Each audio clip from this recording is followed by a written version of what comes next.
Hello, Nagaraj sir இருக்காங்களா? இல்லைங்க, அவரு வெளியில போயிருக்காரு. நீங்க? நான் எஸ்ஆர் ஹாஸ்பிட்டல்ல இருந்து ரிசப்ஷனிஸ்ட் பேசுறேன் மேடம். ஹாஸ்பிட்டல்ல இருந்தா? என்ன விஷயம்? இங்க நாகராஜ் சார் ஒய்ஃப் கருவை கலைக்கணும்னு சொல்லி ஒத்த கால்ல நிக்கிறாங்க. நாகராஜோட வைஃபா? அவங்க ஒய்ஃப் மல்லிகா. மல்லிகா நாகராஜோட வைஃபா? என்ன வளர்றீங்க? நான் ஒன்னும் வளரல மேடம்.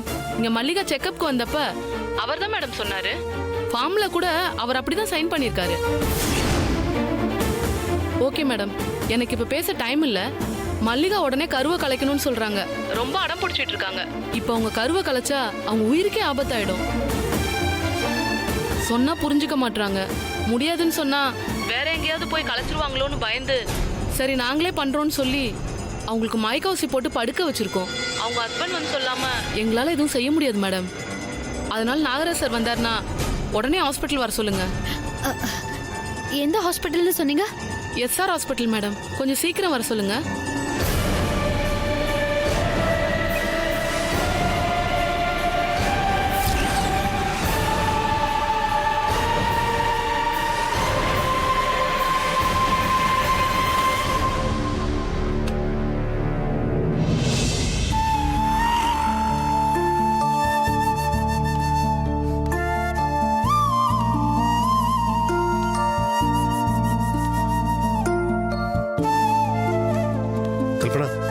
கல்பனா, கல்பனா கொஞ்சம் கொஞ்சம் பேசின கல்பனா ப்ளீஸ்.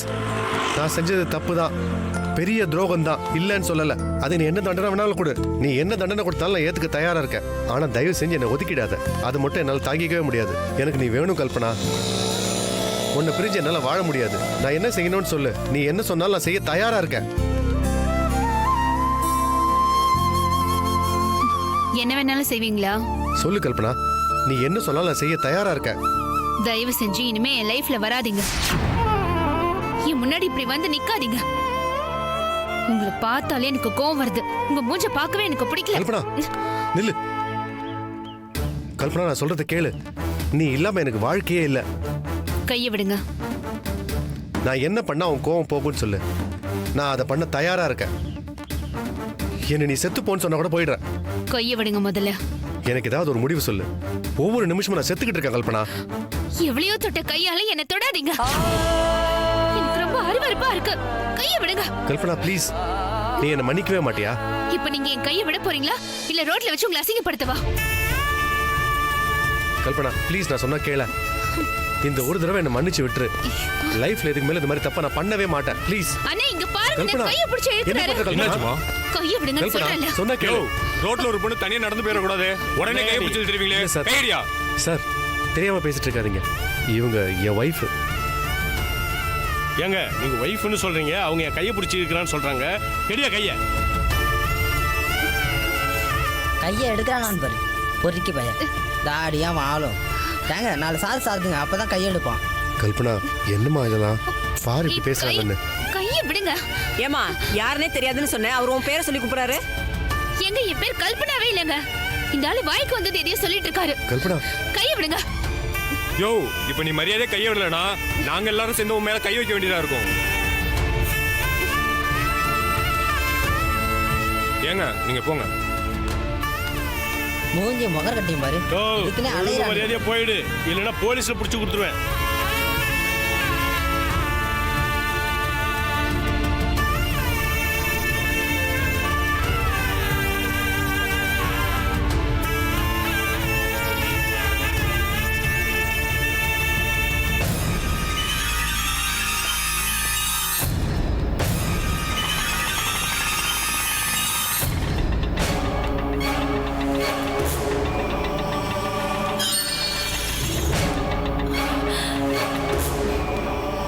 அவ வந்துட்டான். நான் சொன்ன மாதிரியே பண்ணிடு. நான் போய் படுத்துக்கிறேன். ஓகே. Excuse me. சொல்லுங்க மேடம். மல்லிகா நீங்க? நான் வேதா, உங்ககிட்ட போன்ல பேசுறேன். அப்படியா? அவங்க ஹஸ்பண்ட் நாகராஜ் வரலையா மேடம்? நாகராஜ் அவ ஹஸ்பண்ட் கிடையாது. என்ன சொல்றீங்க மேடம்? அவரோட தான் மல்லிகா இங்க செக்கப்க்கு வந்திருந்தாங்க. அவர் தான் ஹஸ்பண்ட்னு ஃபார்ம் எல்லாம் சைன் பண்ணிருக்காரு. பாருங்க.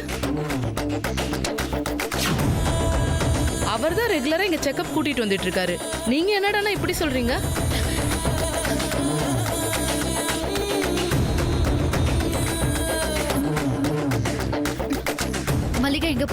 அவங்களுக்கு மயக்க மருந்து கொடுத்து அந்த ரூம்ல படுக்க வச்சிருக்கோம். நீங்க பேசி அவங்கள கன்வின்ஸ் பண்ணுங்க.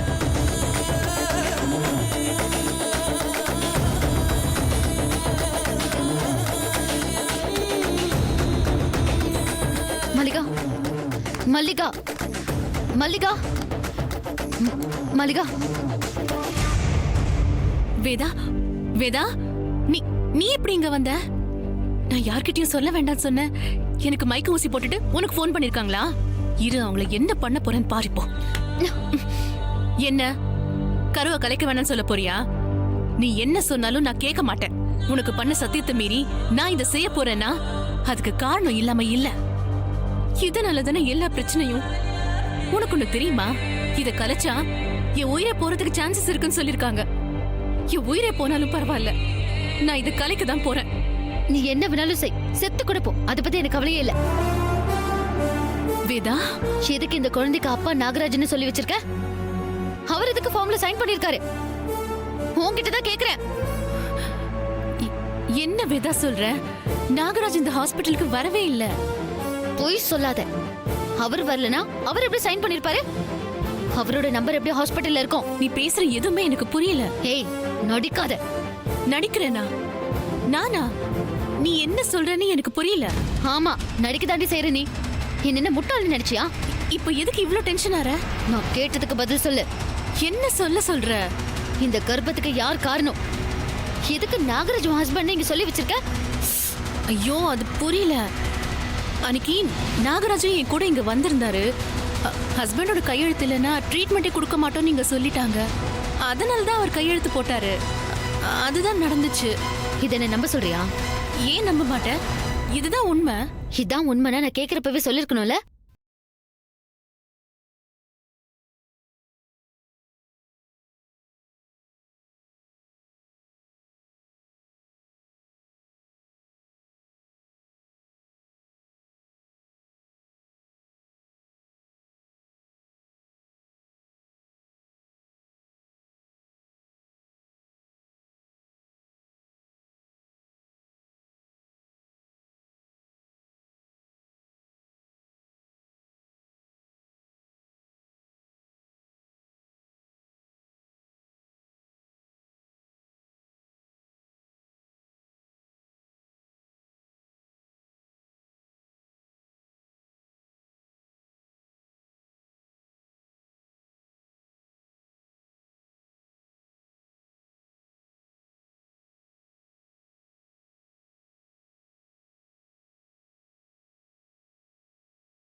உனக்கு நல்லது நினைச்ச என்ன நீ துரோகிய நினைக்கிறல்ல, அதுதான் என்னால தாங்கிக்க முடியல.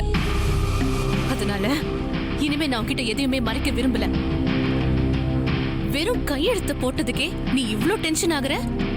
இத்தனை நாளா இந்த கர்ப்பத்துக்கு யார் காரணம்னு கேட்டுக்கிட்டே இருந்தல்ல, இப்ப சொல்றேன். நாகராஜ் தான் காரணம்.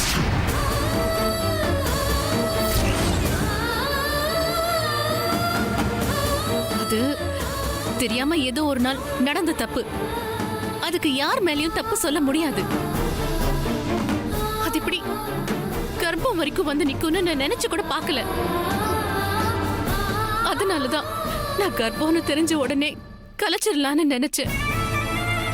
நீதான் கலைக்க கூடாதுன்னு சத்தியம் வாங்கிட்ட.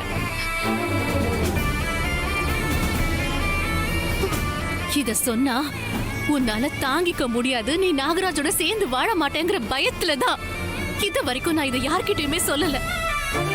ஏ, இது நாகராஜுக்கு கூட தெரியாது, அவர்கிட்ட கூட சொல்லல.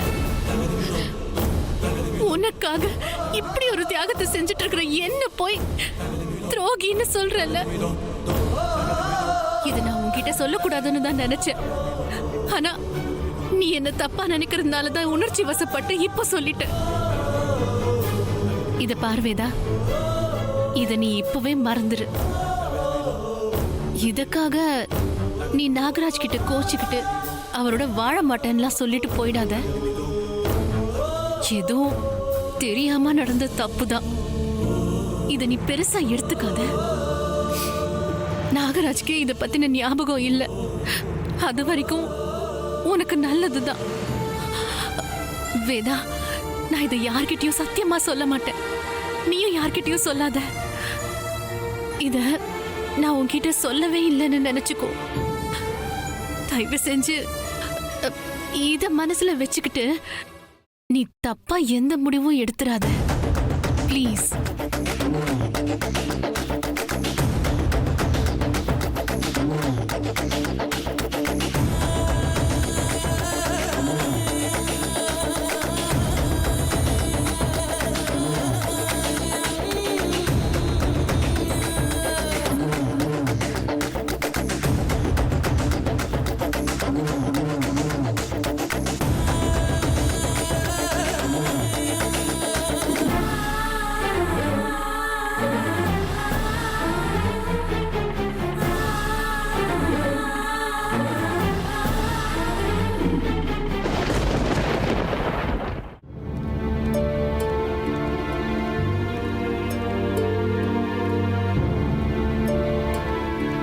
அக்கா நீங்க போங்க, நான் வரேன். சரிம்மா. ம்.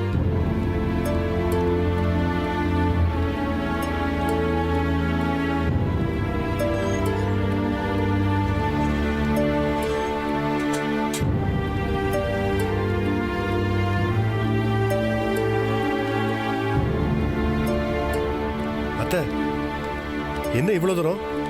எங்கேயாவது போயிட்டு இருக்கீங்களா? சரி வாங்க, நான் ட்ராப் பண்ணுறேன், வாங்க. அதான் எல்லாத்தையும் மொத்தமா டிராப் பண்ணிட்டீங்களே, இன்னும் என்ன வேணும்? உங்களுக்கு மனசாட்சின்னு ஒண்ணு இருந்தா இப்படி ஒரு காரியத்தை பண்ணிருப்பீங்களா? ருத்ராவோட விஷயம் எங்களுக்கு முன்னாடியே தெரிஞ்சிருந்தோம். நீங்களும் என் பொண்ணும் சந்தோஷமா வாழணுன்றதுக்காக அந்த விஷயத்தை அவகிட்ட எவ்வளவோ நாள் மறைச்சேன். என் பொண்ணு உங்களுக்கு என்னங்க குறை வச்சா? உங்களுக்காக உயிரை கேட்டிருந்தா கூட கொடுக்க தயாரா இருந்தா. அவளுக்கா இப்படி ஒரு துரோகத்தை பண்ணுவீங்க? என் பொண்ணு உங்க மேல பாசமா இல்லையா, இல்ல உங்க சொல் பேச்சு கேட்கலையா? என்ன குறைய கண்டீங்க அவகிட்ட? இப்படி கண்மூடித்தனமா புருஷன் மேல பாசம் வைக்கிற பொண்டாட்டி வேற யாருக்காவது கிடைச்சிருந்தா அவளுக்கு கோயில் கட்டி கும்பிட்டுருப்பாங்க. என்ன பண்றது, அவ தலையெழுத்து தானே தான் தலையில மண்ணள்ளி போட்டுக்கிட்டா. நீங்க தான் வேணும்னு ஒத்த கால நின்னு உங்களை கல்யாணம் பண்ணிக்கிட்டா பாருங்க. இன்னைக்கு அவ வாழ்க்கை மண்ணா போயிருச்சு. என்னத்த நீங்களே இப்படி பேசலாமா? வேற எப்படி பேச சொல்றீங்க? பெத்த வயிறு பத்திக்கிட்டு எரியுது. ஒத்த பொண்ணை பெத்து ஆசாசியா வளர்த்து இன்னைக்கு அவ வாழ்க்கை நாசமாயிருக்குன்னு போது எப்படி தாங்கிக்க முடியும்? அப்படிலாம் சொல்லாதீங்க அத்தை. அவள் வாழ்க்கை நாசமாலாம் போகல. நான் செஞ்சது தப்பு தான். ஏதோ அந்த நேரத்தில் கல்பனா மேலே இருந்த கோவத்தில் பெருசாக ஒரு தப்பு பண்ணிட்டேன். அதை அவன் மன்னிச்சு ஏற்றுக்கிட்டா நீங்கள் சொன்ன மாதிரி அவளுக்கு கோயில் கட்டி கும்பிட கூட நான் தயாராக இருக்கேன். மன்னிப்பா? மன்னிச்சிருங்கன்னு சொல்லிட்டு போற மாதிரி தப்பா நீங்க பண்ணிருக்கீங்க. நம்பிக்கை துரோகம் பண்ணிருக்கீங்க. இந்த காயம் சாகுற வரைக்கும் அவ மனசை உறுத்திக்கிட்டே தான் இருக்கும், ஆறவே ஆறாது. இனிமே அவ உங்களை மன்னிச்சு ஏத்துக்கிறதுல ரொம்ப கஷ்டம். உடனே இவதான் வேண்டான்னு போயிட்டாலே திரும்பவும் நாம அந்த ருத்ராட்ட போயிடுவோன்னு போயிடாதீங்க. அப்புறம் நான் மனுஷியாவே இருக்க மாட்டேன். ஐயோ அத்தை, என்ன அத்தை? ஆம்பளையாச்சே அப்படிதான் தோணும். பொம்பளைங்க தான் விட்டுட்டு போன புருஷனை நினைச்சு வெந்து சாவாளுங்க. ஆம்பளைங்களுக்கு அடுத்த விட்ட போகணும்னு தான் தோணும். இனி கல்பனாவை தவிர என் வாழ்க்கையில யாருக்குமே இடம் இல்ல அத்தை. இது நீங்க முன்னாடியே யோசிச்சிருந்தா எந்த பிரச்சனையுமே இல்லையே. காலம் கடந்துதான் எல்லாருக்கும் ஞானோதயம் வரும் போல இருக்கு. இப்ப வந்து என்ன பிரயோஜனம்? கல்பனா மனசு மாதிரி என்னை ஏத்துக்கவே மாட்டாளா அத்தை? அப்படி ஒண்ணு நடக்கணும்னு தான் நானும் நினைக்கிறேன். ஆனா அவளை பத்தி தான் உங்களுக்கு நல்லா தெரியுமே, புடிவாதக்காரின்னு. வெறுத்தா ஒரேடியா வெறுத்துருவா. எவ்வளோக்கு எவ்வளோ அவங்க மேல பாசம் வச்சிருந்தாலோ அவ்வளோக்கு அவ்வளோ இப்ப அவங்கள ரொம்ப வெறுக்கிறா. அவங்க அப்பா பேசி பார்த்துட்டாரு, நானும் பேசி பார்த்துட்டேன். அவ எதையுமே காது கொடுத்து கேக்குற மாதிரி இல்ல. உங்க பேச்சை எடுத்தாலே ஒன்னு ரூம் கதவு சாத்திக்கிறா, இல்லைன்னா ரூமை விட்டு வெளியே போயிடுறா. இதுக்கப்புறம் நாங்களோ வேற யாரும் பேசி பிரயோஜனம் கிடையாது. அவ மனசு மாறணும்னா நீங்க தான் ஏதாவது பண்ணணும். பண்ற தப்பெல்லாம் பண்ணிட்டு ஒண்ணுமே தெரியாத மாதிரி இருந்தீங்கன்னா என்ன அர்த்தம்? ஏதாவது பண்ணுங்க. டெய்லி அவளை பார்த்து பேசிக்கிட்டு தான் இருக்கேன் அத்தை. எந்த ரெஸ்பான்ஸுமே இல்லை. இன்னைக்கு கூட அவள் கோயிலுக்கு போகும்போது போய் பேசி பார்த்தேன். ரோட்டில் போகிறவங்க வரவங்கிட்டலாம் என்னை யாருன்னே தெரியாது, என் கையை பிடிச்சி இழுக்கிறான்னு என்னை அசிங்கப்படுத்திட்டா அத்தை. எனக்கு ரொம்ப அவமானமா இருந்துச்சு. தப்பு செஞ்சீங்கல்ல, தண்டனை அனுபவிச்சு தான் தீரணும். சரி, அவ மனசு மாறுவானா? நான் எல்லாத்தையும் தாங்கிக்க தயாரா இருக்கத்த. இதே மனநிலையில தொடர்ந்து இருந்தீங்கன்னா அவ மனசு மாறுறதுக்கான வாய்ப்பு இருக்கு. ஆனா அதையும் என்னால நிச்சயமா சொல்ல முடியாது. சரி, நான் வரேன். அத்தை இருங்க, எங்க போகணும்னு சொல்லுங்க, நான் ட்ராப் பண்றேன். வாங்க அத்தை. ஐயோ வேண்டாம் சாமி, நான் நடந்தே போய்க்கிறேன். நான் உங்களோட பேசினேன்னு தெரிஞ்சாலே அவ பத்திரகாளியா மாறிடுவா. இப்பதான் அவ கோவம் எல்லாம் மாறி எங்க கூட பேச ஆரம்பிச்சிருக்கா. ஒழுங்கா சாப்பிடுறா. அதையும் கெடுக்கிற மாதிரி நான் ஏதாவது பண்ணிட்டு போறேன். நான் நடந்தே போறேன்.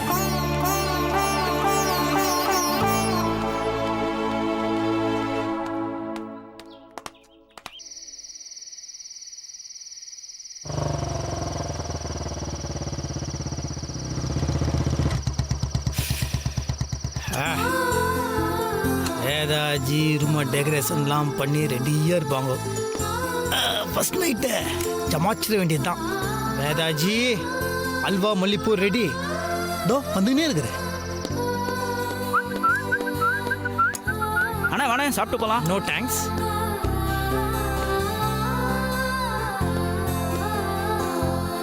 வேதாஜி வேதாஜி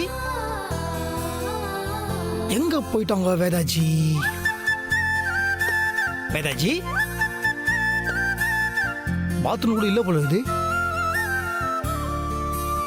அண்ணி நம்ம வேதாஜியை மொட்டை மொட்டை சர்ப்ரைசிங் பண்ணி அசத்துன மாதிரி நம்மளையும் அவங்க இன்னைக்கு அசத்த போறாங்கன்னு நினைக்கிறேன். பண்ணிட்டோம்.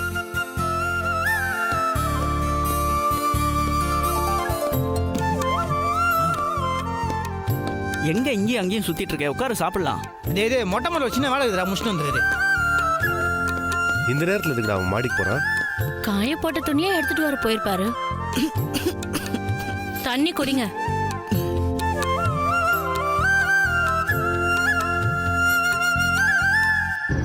வேதாஜி என்ன எங்கேயும் ஆளை காணோம்? எங்க போயிருப்பாங்க?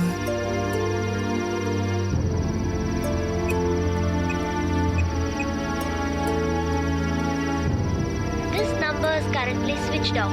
Please try again later. என்னாச்சு? ஏன் ஃபோன் சுவிட்ச் ஆஃப்லேயே இருக்குது?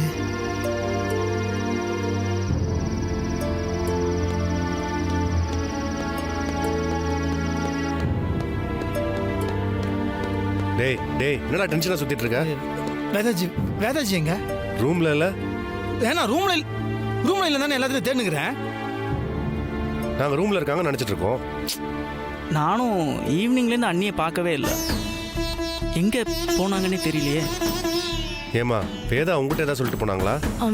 இல்ல மாமா, காலையில ஏதோ அவசரமா கிளம்பி போனதை பார்த்தேன். அதுக்கப்புறம் வந்திருப்பாங்கன்னு தான் நினைச்சேன். டேய் உங்ககிட்ட ஏதோ சொல்லிட்டு போலையா?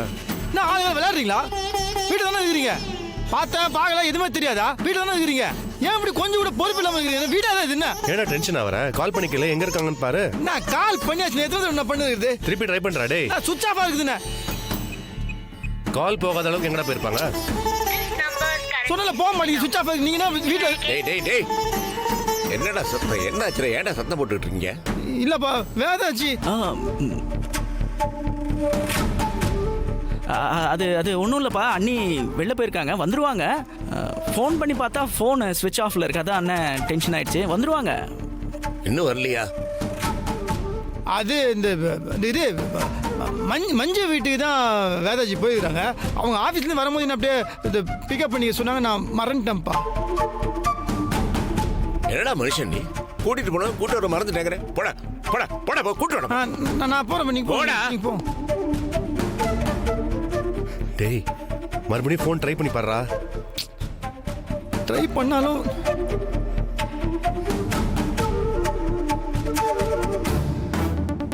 நான் சுவிட்ச் ஆஃப் வருது. பயமா இருக்கு, டென்ஷன் ஆகுது எனக்கு. வேதா சொல்லாம போற ஆள் கிடையாது. அதுவும் இவ்வளவு நேரம் ஆகியும் வரலனா. டேய் வேதாவுக்கும் உனக்கும் ஏதாவது பிரச்சனையா? ஒரு பிரச்சனையும் கிடையாதுண்ணா. காலை கூட நல்லா தான் பேசணும் தான்.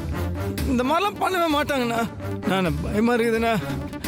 அண்ணா அவன் ஃபோனை ரீச் ஆக மாட்டேங்குது. எனக்கு பயமா இருக்குதுண்ணா. அப்படி அவங்க ஃபோன் சரியில்லை கூட வேற ஃபோன் வெளியில ஃபோன் அடிப்பாங்களேண்ணே அவங்க இதான் ஆயிடுச்சு அனுப்பு ஒரு மாதிரி டென்ஷனாக இருக்குண்ணே எனக்கு டைம் வேற ஆயிடுச்சு. என்னடா பண்ணலாம் இப்போ? நான் என்ன பண்ணுறது எனக்கு ஒரு மாதிரி இருக்குண்ணே. ஓகே ஓகே, இப்போ டிஸ்கஸ் பண்ணுறதுக்கு டென்ஷன் ஆகிறதுக்குலாம் டைம் இல்லை. முதல்ல போய் அவங்கள தேடுவோம். வா வா வா. என்னாச்சு? எங்க போய் தொலைஞ்சா இவ? கோச்சுக்கிட்டு எங்கேயாவது போயிருப்பாளோ? இல்லையே. காலையில சந்தோஷமா தான் பேசினான்னு நாகராஜ் சொன்னானே. வேற என்னவா இருக்கும்? காலையில ரொம்ப பதட்டமா போன மாதிரி தான் இருந்துச்சு. இந்த மல்லிகா ஏதாவது தூக்கிருப்பாளோ?